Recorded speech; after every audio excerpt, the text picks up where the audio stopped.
Imagine the lights dimming on a Hollywood soundstage, not for a shot, not for dramatic effect, but because there's no one left to turn them back on. This isn't a movie scene, it's reality.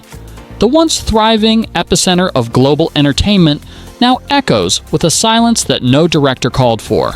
The cameras are still, the scripts are shelved, and the stars have scattered. What happened? It didn't start with one big explosion. It started with quiet, creeping collapse. And now, we're witnessing the fall of an empire. Hollywood isn't dying, it's breaking up. And maybe, just maybe, that's exactly what it needs. The day the cameras stopped rolling. It began, as many modern unravelings do, with a virus. When COVID-19 swept across the world, Hollywood shut its doors. Film sets were abandoned mid-shoot. Production halted overnight. And what was supposed to be a temporary pause became the first domino in a longer, deeper decline. Hollywood was vulnerable, and the world noticed. Studios learned they could outsource faster, cheaper. Creators realized they didn't need California to tell stories.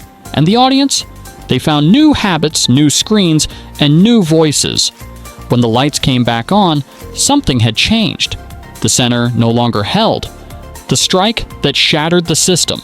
Just when the industry thought it could restart, it crashed again, this time from within. The 2023 strikes brought everything to a standstill. Writers and actors stood up, and the studios stood still. It was a landmark moment for labor, but it was catastrophic for momentum. Even after deals were struck and contracts were signed, something felt off. The spark was gone. The trust eroded.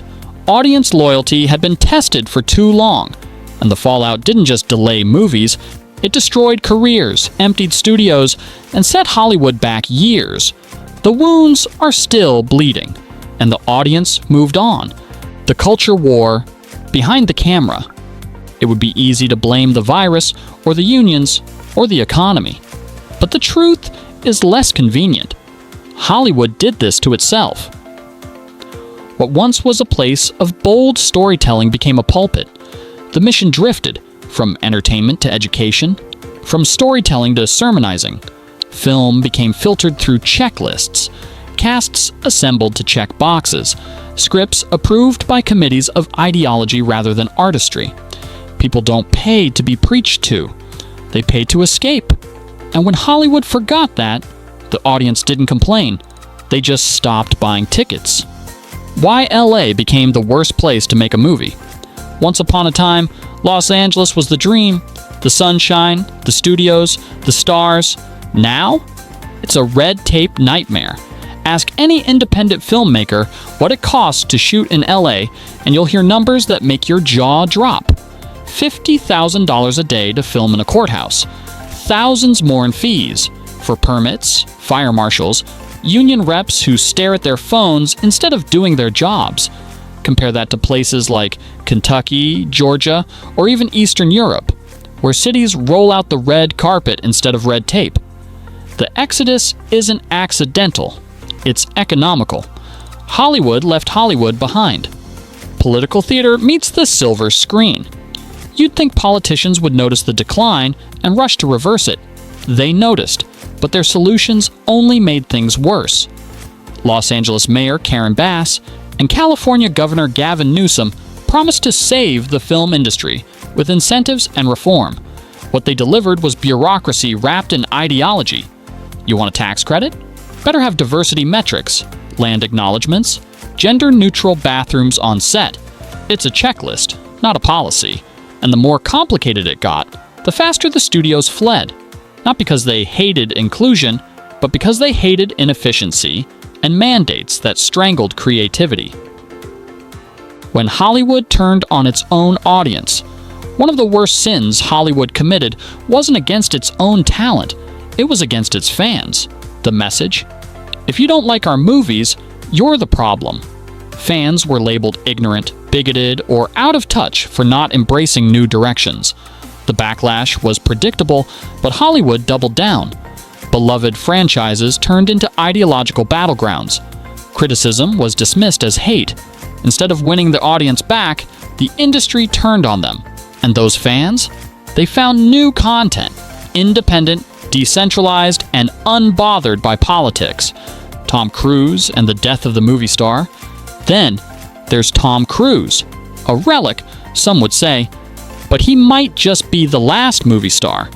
In an era where celebrities scold their audiences, Cruise thanks them. He shakes hands, he shows up, he risks his life for a stunt, then writes a personal letter to the people watching it. While most of Hollywood used red carpets to lecture the world, Cruise used the screen to entertain it. Mission: Impossible was more than a film. It was a masterclass in connection, and while his peers droned on about political virtue, he proved a simple truth: respect the audience, and they'll show up. The divide. No one wants to acknowledge. So now we're left with two Hollywoods. One makes movies for people, the other makes movies to scold them. One aims for applause, the other aims for approval. From peers, from critics, from Twitter. It's no coincidence that the biggest hits of 2025, Minecraft, Sinners, the Lilo and Stitch remake, weren't political. They weren't filmed in LA. They didn't come with lectures. They just worked. And that's a reality Hollywood's elite can't wrap their heads around. Audiences don't owe you anything. You have to earn it. From centralization to creative rebellion. But this isn't just a breakdown, it's a rebirth. The future of entertainment isn't tied to a zip code. Filmmakers are building empires in Texas. VFX houses thrive in Vancouver. Directors are crowdfunding features on social platforms. And content isn't being greenlit by executives in suits, it's being built by communities with passion. This is creative rebellion. The collapse of the old guard is making room for something unpredictable, untamed, and undeniably real. Hollywood doesn't control the story anymore. The audience does. The mirror Hollywood refuses to look into. As this transition unfolds, one truth echoes louder than any box office flop. Hollywood wasn't murdered, it committed suicide. Every time it dismissed feedback, ignored fans, prioritized ideology over story, it cut itself deeper. Now it's scrambling to win back an audience it spent years alienating. But recovery only comes with humility, and that's something the old Hollywood still refuses to show.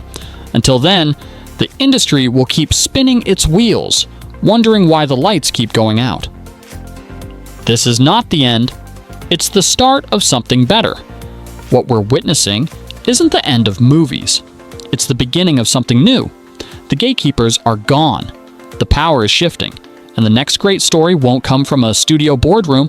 It'll come from someone with a camera, a vision, and no need for permission. If you're tired of lectures, if you just want to be entertained, you're not alone. In this new era, it's being written for you.